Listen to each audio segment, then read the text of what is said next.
किसान साथियों राम राम। आशा और उम्मीद करता हूं कि आप सब ठीक ठाक होंगे। साथियों, आज मैं आपको जो नरमा के बारे में बताने जा रहा हूं, नरमा के भाव के बताने में जा रहा हूं, वो आप ध्यानपूर्वक सुने और वीडियो पूरा सुने। साथियों, मैंने आपसे एक वादा कर रखा है कि जो ही मेरे पास कोई नई अपडेट आएगी मैं फौरन वीडियो बनाकर आप तक फौरन पहुंचाऊंगा। 1% भी उसमें देरी नहीं करूंगा। और वही बात आज मैं नरमा के भाव के ऊपर आज आपके पास पहुंचाने जा रहा हूं।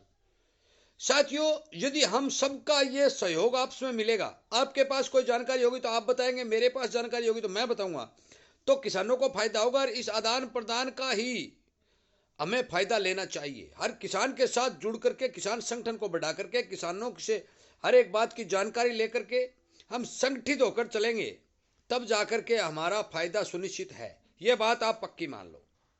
इसलिए साथियों, नरमा के बारे में जो बात मैं बताने जा रहा हूं, वो बातें ध्यान से सुने ताकि आपको समझ में आ जाए। क्योंकि मैं देशी भाषा में जो भाषा जमींदार समझ सकता है वो भाषा प्रयोग करके आपको सटीक जानकारी दे रहा हूं।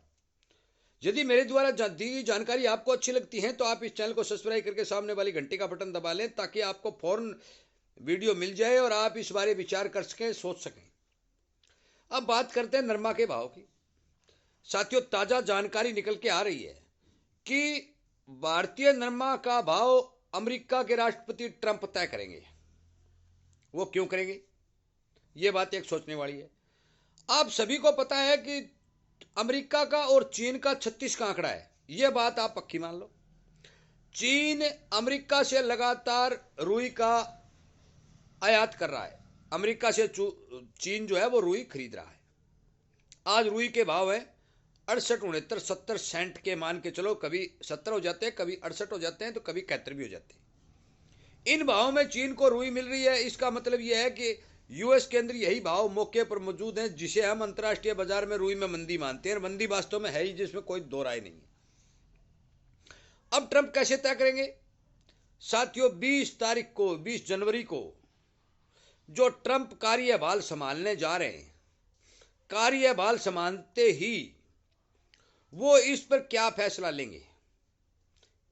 यदि ट्रंप ने यह कह दिया कि हम चीन को रुई तो देंगे, परंतु इस पर एक्सपायर्ड ड्यूटी मतलब टैक्स ज्यादा लगाएंगे, तो साथियों चीन यूएस अमेरिका से रुई नहीं खरीदेगा।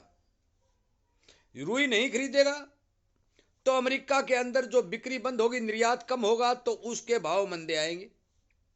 और मंदे आएंगे तो पूरी विश्व के अंदर जो भाव चल रहे हैं यूएस कॉटन के ऊपर, क्योंकि अमेरिका पूरी धरती का दादा अमेरिका है। जहां अमेरिका में तेज होता है तो सब जगह तेज होता है, अमेरिका में मंदा होता है तो सब जगह मंदा होता है। यह बात आप पक्की मान के चलो। क्योंकि वो दादा कर लो चाहे कुछ भी कर लो, वो धुरी वो अमेरिका बनी हुई है। यदि उसने अपनी रुई के निर्यात के ऊपर ज्यादा टैक्स बढ़ा दिया तो चीन वाले ये कहेंगे हम इस भाव में रुई नहीं लेंगे, तो अमेरिका के अंदर रुई का स्टॉक बढ़ जाएगा। बढ़ जाएगा तो रुई के भाव मंदे आ जाएंगे। मंदे आ जाएंगे तो भारत के अंदर भी नरमा के भाव मंदे आ जाएंगे। इससे और भी मंदे आ सकते हैं। अब बात रही कि यदि ट्रंप ने यह कह दिया कि हमारे पास रुई की बंपर पैदावार है और हम चीन को लगातार कम रियल्टी फीस में निर्यात जारी रखेंगे, और चीन लगातार अमेरिका से कॉटन का जो है आयात करता रहा, तो मान के चलो कि अमेरिका का निर्यात बढ़ेगा, जिससे अमेरिका के भंडार खाली होने लगेंगे, जिससे रुई के अंदर तेजी आएगी। तेजी आएगी तो फिर अंतर्राष्ट्रीय बाजार में भी रुई के अंदर तेजी आएगी। साथियों, भारत तो अब तक 250-300 लाख गांठ तक पहुंचा है, परंतु ब्राजील एक ऐसा देश है जो 1700 और 1800 लाख गांठ तक पहुंच चुका है।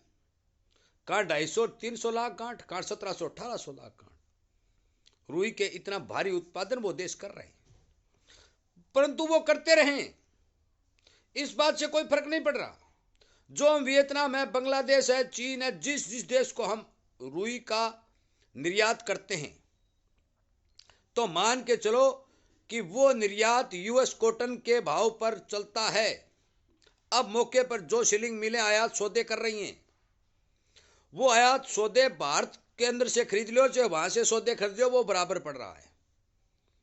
और बराबर पड़ने के कारण शिलिंग मिल वालों को अच्छा मुनाफा भी हो रहा है। भारत के अंदर कमी है, इस बात में कोई दो राय नहीं।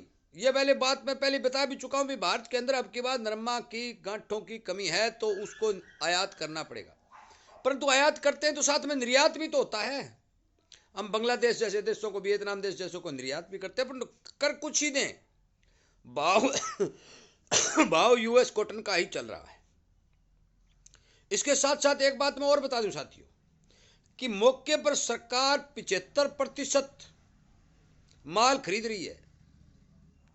हम हरियाणा अकेले हरियाणा या राजस्थान या पंजाब की बात नहीं कर रहे, गुजरात, महाराष्ट्र, तमिलनाडु, पूरे देश में रुई की पैदावारी होती है और पूरे देश में सरकारी एजेंसियों ने खरीद शुरू कर रखी है।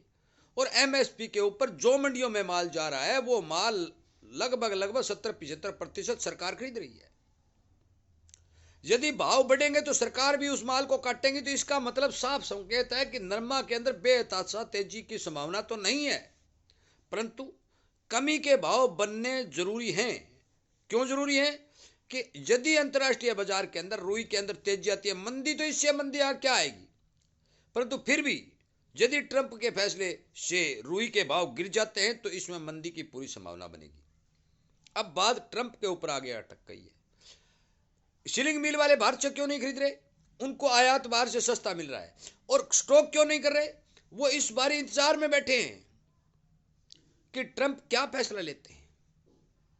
यदि वो फैसला ले लेते हैं कि हमारा निर्यात जारी रहेगा तो इसमें तेजी बनेगी और ये 70 सेंट से 90 सेंट 85 सेंट तक जा सकते हैं। और 90 और 85 सेंट पर जाएंगे तो आप मान के चलो कि 8500 और 9000 के भाव बढ़ेंगे।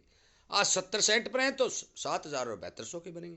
यदि ये 65 आ जाएंगे तो 6500 के। मान के चलो कि इस बारे आप सीधा सीधा अनुमान लगा सकते हैं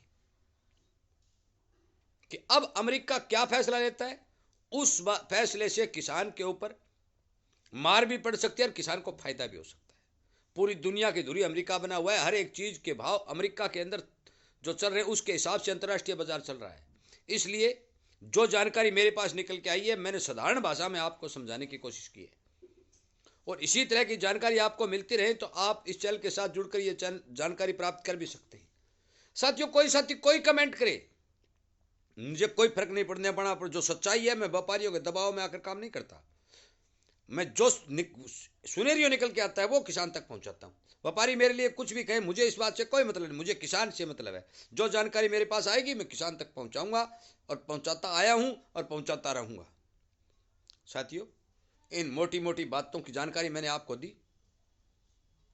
इन सभी बातों के साथ मैं वीडियो को विराम देते हुए आपसे उम्मीद करूंगा कि आप ज़्यादा से ज़्यादा किसानों तक इस वीडियो को शेयर करें ताकि उन्हें भी इस बारे पता चले। यदि कोई जायज़ प्रश्न है तो कमेंट के माध्यम से कमेंट करें, मैं उत्तर जरूर दूंगा। मेरे नंबर भी बहुत से किसान भाइयों के पास हैं, जो कोई बात जरूरी पूछना चाहते हैं वो पूछ भी सकते हैं। परंतु आप ये मत सोचिए कि इस चैनल के ऊपर कोई झूठी अफवाह फैलाई जा रही है या कोई झूठी बात कही जा रही है।